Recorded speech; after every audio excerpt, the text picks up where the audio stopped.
उस शख्सियत को जिन्होंने 3600 किलोमीटर कन्याकुमारी से कश्मीर तक का यात्रा, ये मूव कर रहे हैं बेटा, ये मूव करो उधर,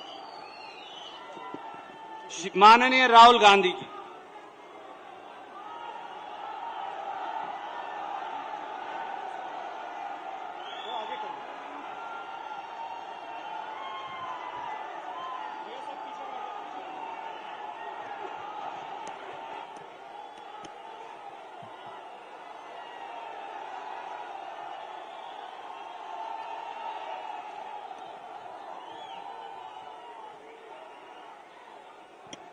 रणदीप सुरजेवाला जी,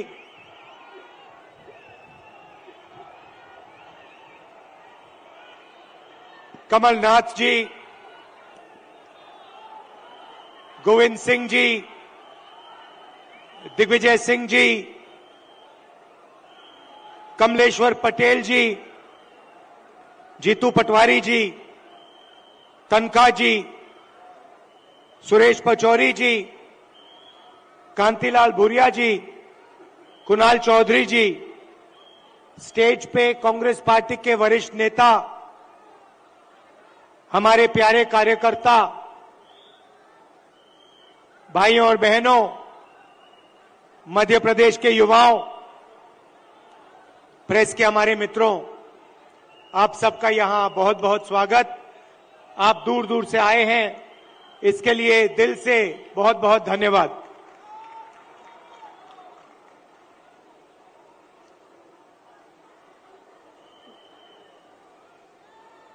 विचारधारा की लड़ाई है।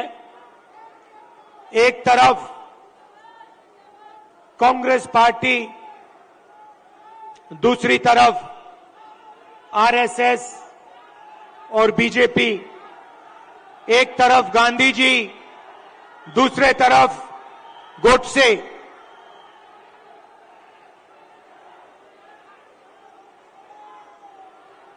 ये भैया इनको दिखाई नहीं दे रहा है। भैया प्रेस वाले थोड़े नीचे हो जाएं तो लोगों को दिखे।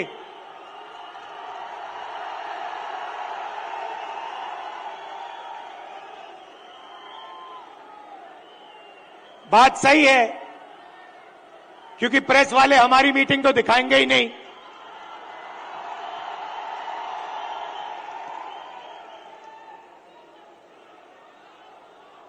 तो एक तरफ गांधी जी, दूसरी तरफ गोडसे, एक तरफ नफरत और हिंसा, अहंकार, और दूसरी तरफ मोहब्बत, आदर, भाईचारा। अब देखिए, जहां भी ये जाते हैं नफरत फैलाते हैं,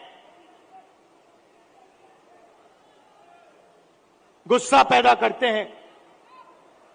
अब हुआ क्या? अब मध्य प्रदेश में, मध्य प्रदेश का युवा, मध्य प्रदेश का किसान इनसे नफरत करने लग गया है। जो उन्होंने जनता के साथ किया, अब जनता उनके साथ कर रही है। और इसीलिए हमने ये 7 यात्राएं,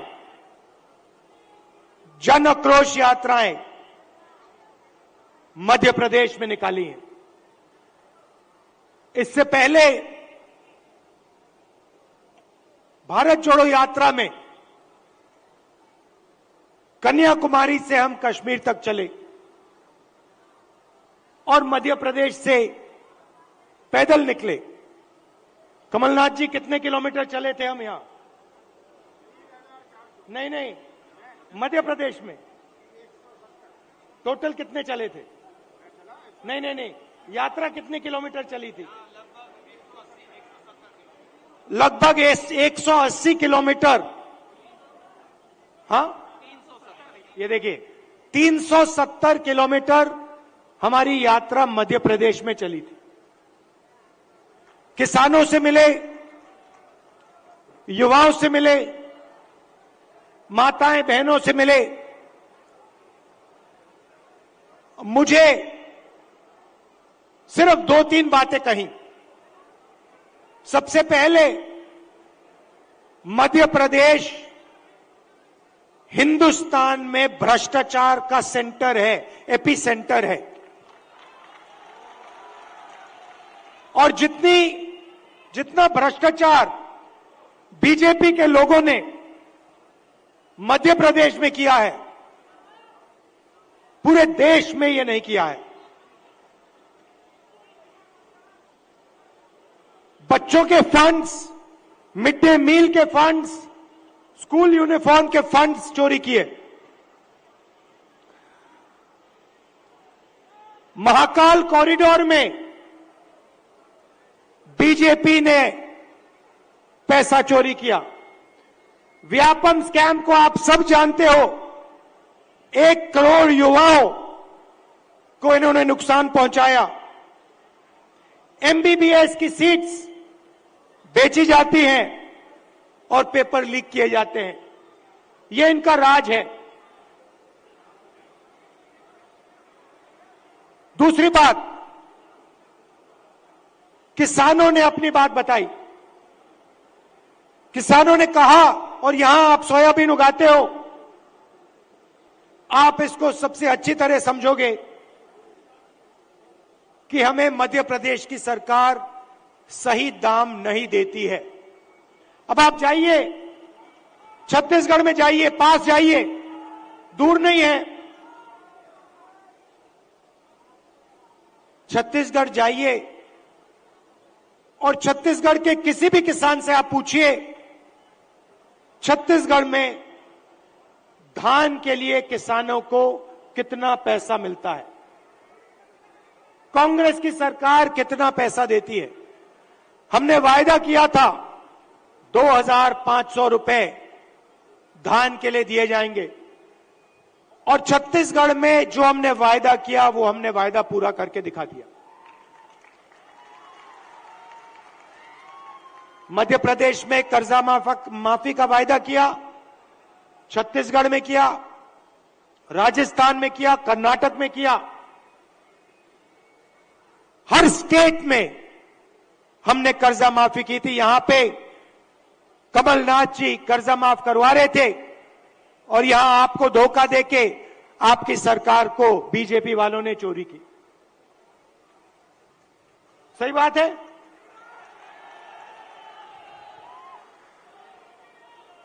भाई और बहनों, 18,000 किसानों ने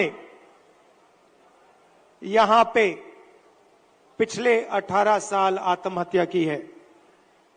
3 किसान हर रोज मध्य प्रदेश में मरते हैं।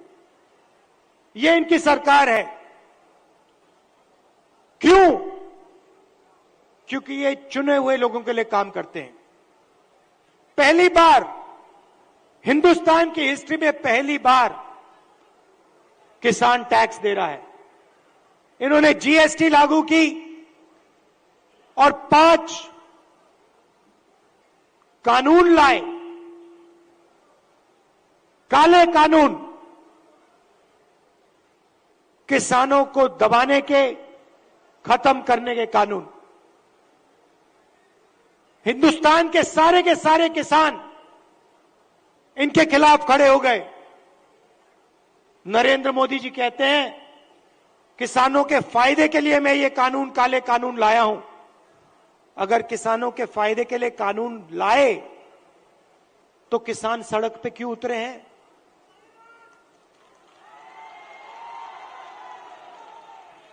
नरेंद्र मोदी जी कहना चाहते थे कि किसानों को कोई समझ नहीं है, किसान अपने हित को नहीं जानते।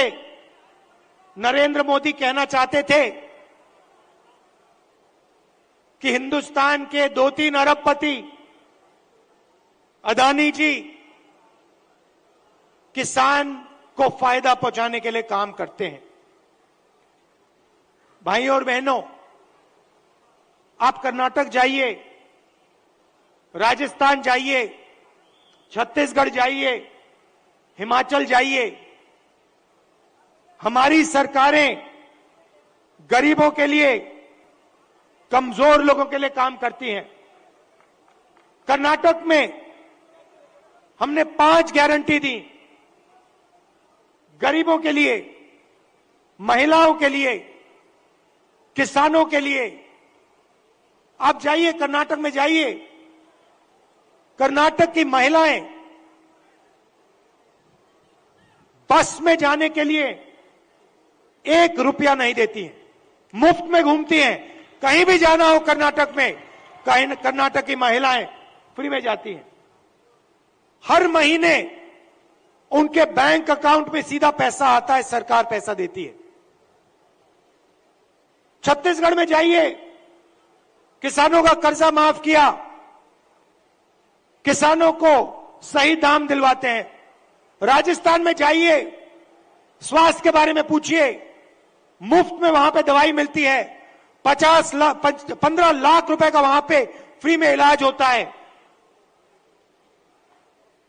हार्ट सर्जरी करवानी हो, बड़ी से बड़ी सर्जरी करवानी हो, राजस्थान में जाइए, पता लगाइए, राजस्थान की जनता को वहां पे फ्री में सर्जरी मिलती है। सरकार जनता के लिए चलनी चाहिए, सरकार किसी संगठन के लिए या 1-2 बड़े उद्योगपतियों के लिए नहीं चलनी चाहिए। और ऐसी ही सरकार हम यहां मध्य प्रदेश में चलाना चाहते हैं। और कमलनाथ जी का काम आपने देखा है, काम करना जानते हैं, और जो उन्होंने काम शुरू किया था वो काम वो मध्य प्रदेश में पूरा करने जा रहे हैं। मैं आपसे आखिरी बात कहना चाहता हूं, पार्लियामेंट में मैंने अदानी जी की बात उठाई, भाषण दिया। जैसे ही मैंने अपना पार्लियामेंट में अदानी जी का भाषण दिया, वैसे ही बीजेपी ने मेरी लोकसभा की जो सदस्यता है उसे रद्द कर दी, खत्म कर दी। आप सोचिए, अदानी जी की रक्षा करने के लिए एकदम मेरी लोकसभा की जो सदस्यता थी उसको कैंसिल कर दिया। मुझे कोई फर्क नहीं पड़ता, करिए जितना करना है, मैं सच्चाई बोलता हूं। और देश के सामने एक सच्चाई अदानी जी हैं। पोर्ट्स देख लीजिए, एयरपोर्ट्स देख लीजिए, इंफ्रास्ट्रक्चर देख लीजिए, धान के साइलोज देख लीजिए, हर जगह आपको अदानी जी दिखाई देंगे। अदानी जी किसानों के जेब में से हर रोज जेब में से आपका पैसा लिया जाता है। इंफ्रास्ट्रक्चर में, डीजल में, पेट्रोल में, फर्टिलाइजर में आपके जेब में से पैसा निकलता है और सीधा इन 2 उद्योगपतियों के जेब में जाता है। मैंने मीडिया की बात की, मैंने मजाक में कहा कि मीडिया वाले हमारी मीटिंग तो दिखाएंगे नहीं। मोदी जी का चेहरा 24 घंटा दिखेगा, शिवराज जी का चेहरा 24 घंटा दिखेगा। क्यों? क्योंकि इनका रिमोट कंट्रोल अदानी जी के हाथ में है। देखिए, ये मुस्कुरा रहे हैं, प्रेस वाले मुस्कुरा रहे हैं, इनके बेचारे की गलती नहीं है, ये रिपोर्टर है, इनकी गलती नहीं है, ये सच्चाई जानते हैं। रिमोट कंट्रोल पीछे से कंट्रोल दबता है। एक और सच्चाई है, और वो सच्चाई शायद अदानी जी से भी बड़ी सच्चाई है। कुछ दिन पहले बीजेपी ने महिला आरक्षण की बात की। महिला आरक्षण में हमने एक सवाल उठाया, कांग्रेस पार्टी ने उठाया, बीजेपी ने कोई जवाब नहीं दिया। हमने दो चीजें कही। हमने पहले कहा, देखिए ये महिला आरक्षण जो आप कर रहे हो ये अच्छा है, इसको करना चाहिए, मगर इसमें आपने दो छोटी सी लाइनें लिख रखी हैं। सबसे पहले इन लाइनों को आप मिटाइए। लाइन क्या थी? एक लाइन थी कि महिला आरक्षण से पहले सर्वे करने की जरूरत है, और दूसरी लाइन, महिला आरक्षण करने से पहले हमें जो डीनोटिफिकेशन होता है उसको करना है।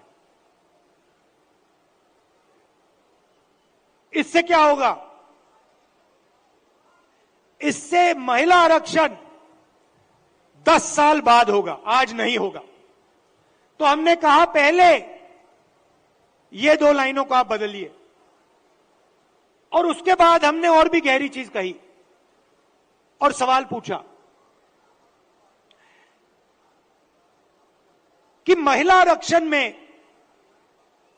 ओबीसी आरक्षण क्यों नहीं है?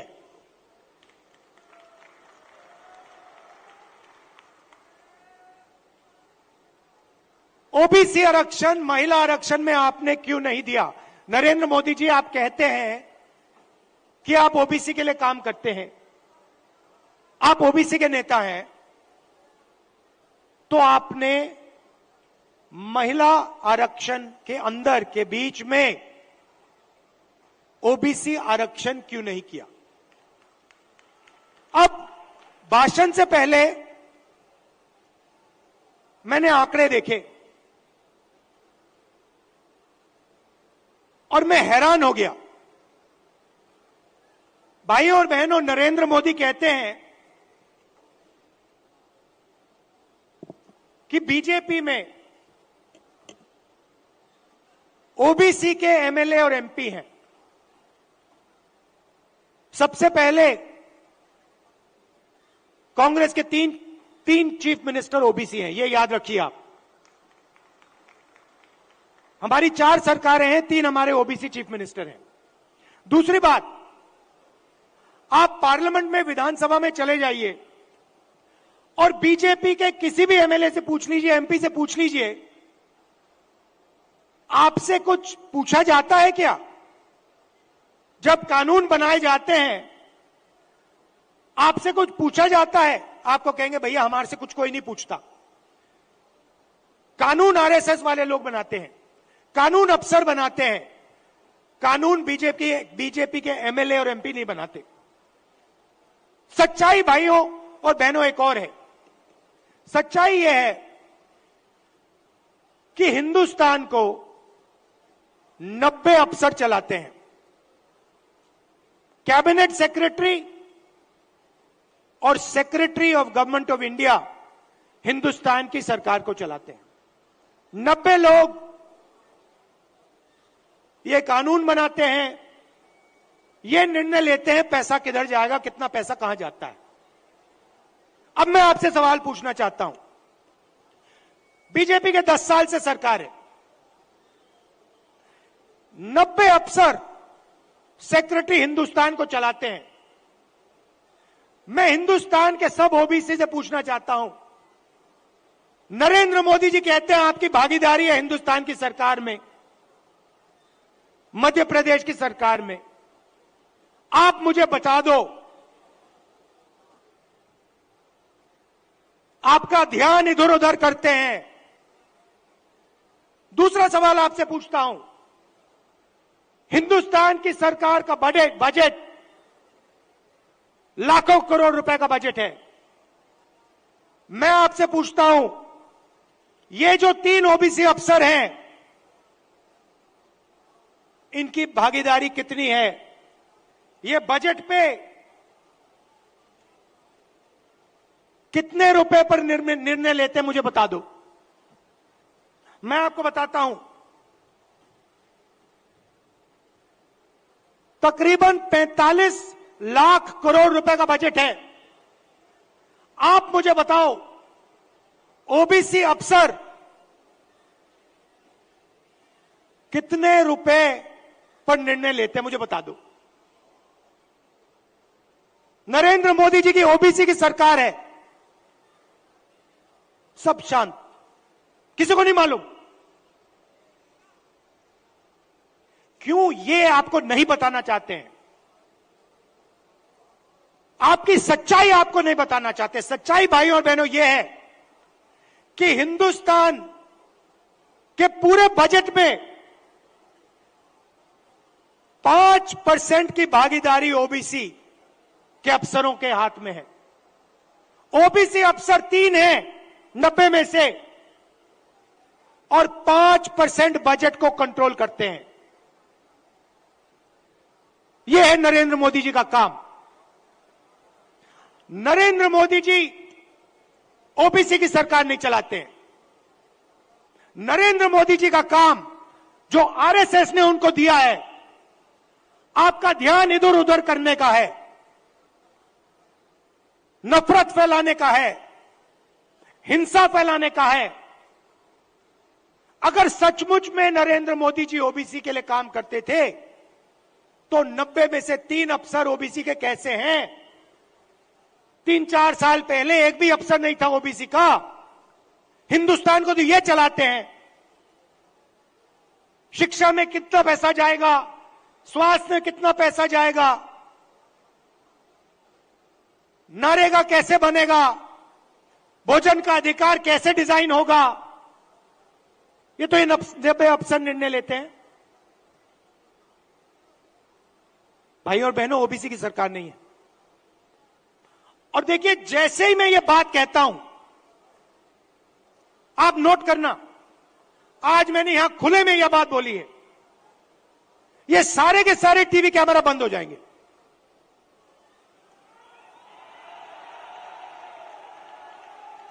आप देख लेना, ये सारे के सारे बंद हो जाएंगे। क्योंकि जो सच्चाई है देश की, कि जो सारी की सारी लूट हो रही है, ये व्यापम स्कैम जो है, ये सारा का पैसा, ये आपका शिक्षा का पैसा, स्वास्थ्य का पैसा जो चोरी हो रहा है, ये ओबीसी की जेब में से पैसा चोरी हो रहा है।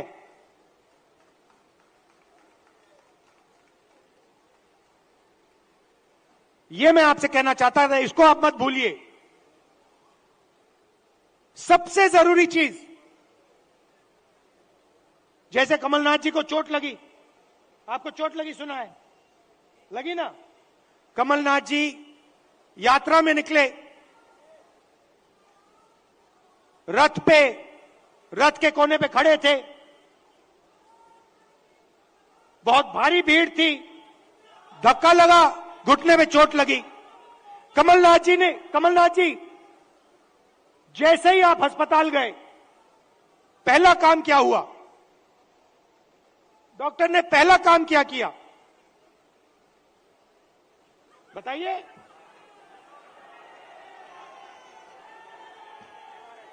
पहला काम डॉक्टर ने एक्सरे लिया, एमआरआई लिया।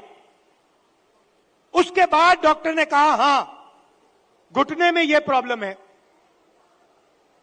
अब मैं यही बात कह रहा हूं,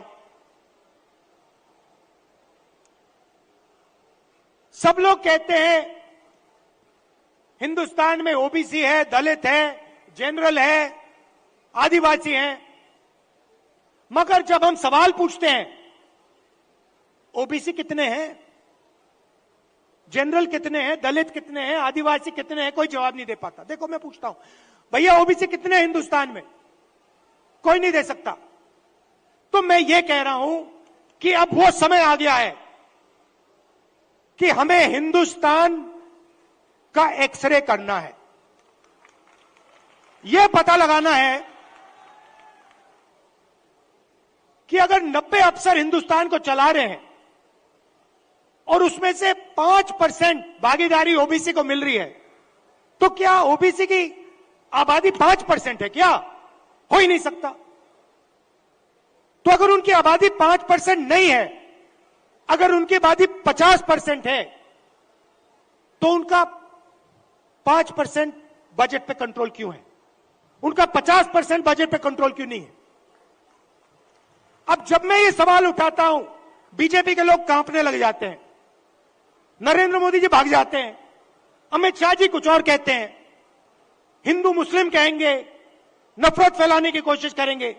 भाई और बहनों, देश के सामने एक ही मुद्दा है, कास्ट सेंसस। ओबीसी कितने हैं और उनकी भागीदारी कितनी होनी चाहिए, यह हिंदुस्तान के सामने सबसे बड़ा सवाल है। और कांग्रेस पार्टी की हिंदुस्तान में सरकार है, पहला काम यह हम करके दिखाएंगे। अब बीजेपी के पास मजे की बात सुनिए, कास्ट सेंसस कांग्रेस पार्टी ने किया, जब हमारी सरकार थी हमने किया। सारे के सारे आंकड़े नरेंद्र मोदी जी के पास हैं। हिंदुस्तान में कौन सी जात की कितनी आबादी है, हिंदुस्तान की सरकार जानती है। हिंदुस्तान में ओबीसी कितने हैं, हिंदुस्तान की सरकार जानती है। नरेंद्र मोदी हिंदुस्तान के ओबीसी को ये बताना नहीं चाहते हैं कि आप कितने हो, क्योंकि वो आपको भागीदारी नहीं देना चाहते हैं, वो आपको सच्ची शक्ति नहीं देना चाहते हैं। वो आपके लोगों को विधानसभा में बैठा देते हैं, मगर फिर उनको बिल्कुल चुप करा देते हैं।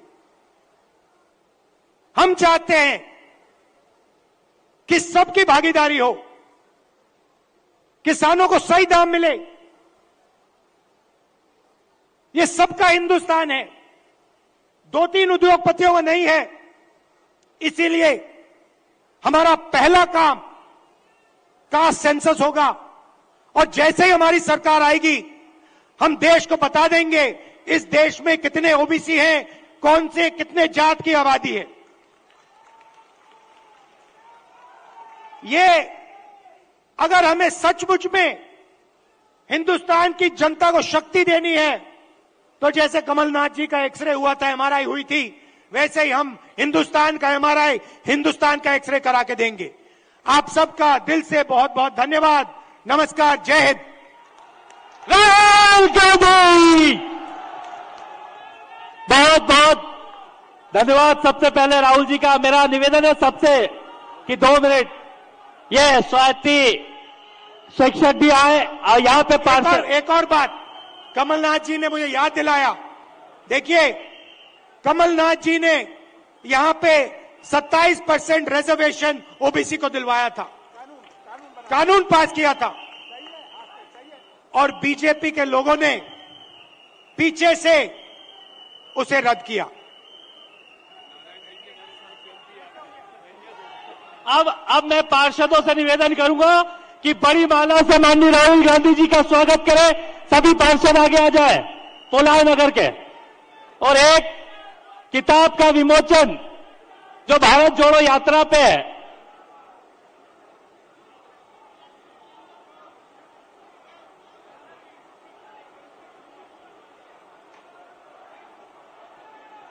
जिला अध्यक्ष योगेंद्र सिंह जी बंटी बना साहब अब आभार प्रदर्शन करेंगे।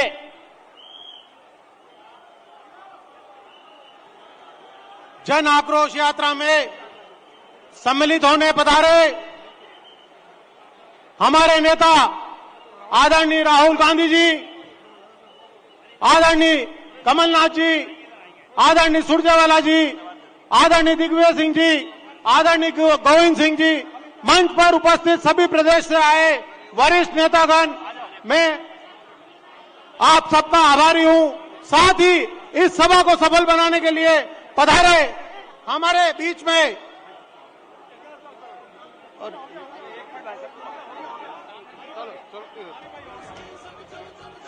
खेत खलिहान चलो चलो, मजदूर किसान चलो चलो, हाथों में लो धान चलो चलो, बदले सरकार चलो। किसान की ये सच्चाई है, सीने पर गोली खाई है, चीखे भी अब खामोश है, ये जनता का आक्रोश है। बहनों के संग बस चलो हर झूठा वादा विफल हुआ, हर नारी का जय घोष है, ये जनता का आक्रोश है, ये जन आक्रोश है, ये जन आक्रोश है, ये जन आक्रोश है, ये जन आक्रोश है।